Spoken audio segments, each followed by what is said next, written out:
The rain had just stopped when Daniel Reed drove into the quiet town of Maplewood. Water dripped slowly from the old street lamps, and the evening air smelled like wet soil and pine trees. It had been almost 20 years since Daniel had last seen this town. Beside him in the truck sat his 6-year-old son, Lucas, staring out the window with curiosity. "Dad, is this where you grew up?" Daniel nodded quietly. "Yeah, this is the place." Lucas smiled. "It looks like a storybook town." Daniel didn't answer right away. To him, Maplewood was not just a town. It was a box full of memories he had tried very hard to forget. But life had a strange way of bringing people back to places they once ran from. A year earlier, Daniel's life had fallen apart. His wife had passed away after a sudden illness, leaving him alone with their small son. Work became unstable. Bills started piling up. The big city that once felt exciting now felt cold and overwhelming. Eventually Daniel made a decision. He packed everything he owned into a truck and drove back to the only place he still had left. His childhood home. The truck stopped in front of a small white house with a wooden porch and a big oak tree standing proudly in the yard.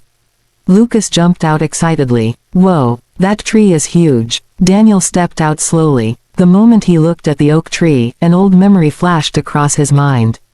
2 children climbing its branches, laughing, and a childish promise made under the summer sun. Daniel shook the memory away and opened the front door.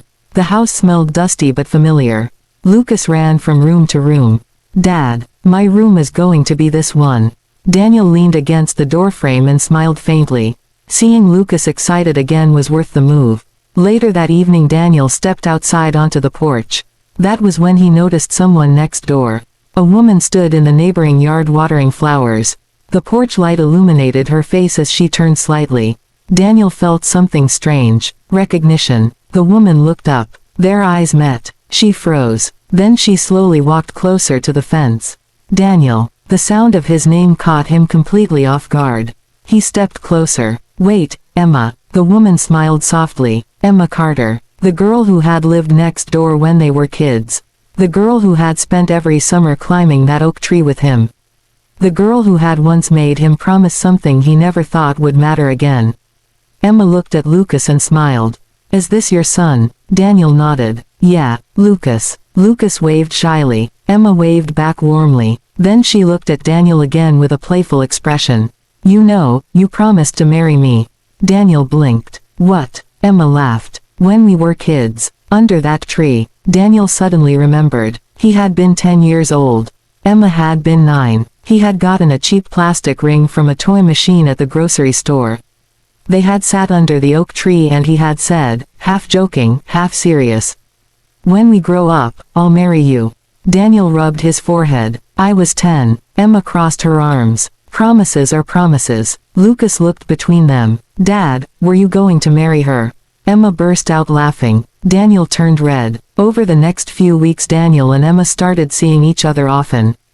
At first it was just casual conversations over the fence. Then walks around town. Then coffee at the small cafe near the park. Emma had become a teacher at the local elementary school. She had lived in Maplewood most of her life. Daniel slowly learned something surprising. Emma had never married. One evening while they were walking through the park, Daniel finally asked, "You never found someone?" Emma shrugged gently. "I guess I never found the right person." She looked at him. "And you?" Daniel looked down at the path. "I thought I did." Emma nodded quietly. She had heard about his wife's passing from neighbors. "I'm sorry," she said softly. Daniel smiled sadly. Life doesn't always go the way we expect. Over time Lucas grew very fond of Emma. She helped him with homework, read him bedtime stories when Daniel worked late. And slowly the empty spaces in Daniel's life started feeling less heavy. But Daniel still kept a distance emotionally. One night after dinner Lucas said something that caught him off guard. "Dad, I wish Emma lived with us." Daniel nearly dropped his fork. "Why?" Lucas shrugged. "She makes the house feel happy again." Those words stayed with Daniel. Weeks later the town held its annual fall festival. Lights decorated the park and families filled the streets with laughter. Daniel walked through the festival with Lucas when he saw Emma near the old oak tree. The same tree from their childhood. Emma smiled when she saw them. Perfect timing. She reached into her pocket and pulled out something small. Daniel stared in disbelief. It was a tiny plastic ring. The exact kind from those toy machines years ago. Emma held it up playfully.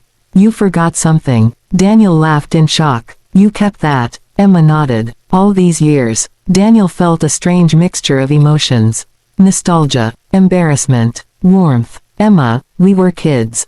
Emma smiled softly. I know. Then she said quietly, but sometimes kids tell the truth adults are too afraid to say. Daniel didn't respond right away. Lucas looked confused again. Dad, are you gonna marry her or not? Emma burst out laughing. The honesty of children was dangerous. But that night Daniel couldn't stop thinking. About the promise. About Emma. About the way Lucas laughed more when she was around. A few weeks later the first snow of winter arrived. Daniel invited Emma and Lucas to dinner at the same cafe where they had first talked after his return. After dinner Daniel stood up nervously. Emma noticed his expression. Daniel, what are you doing? He reached into his pocket and pulled out a small box.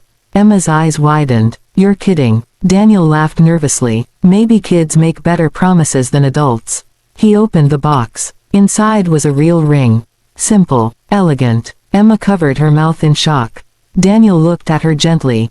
You waited 20 years for a promise I barely remembered. Emma's eyes filled with tears. Daniel continued softly, but now that I remember, I don't want to break it.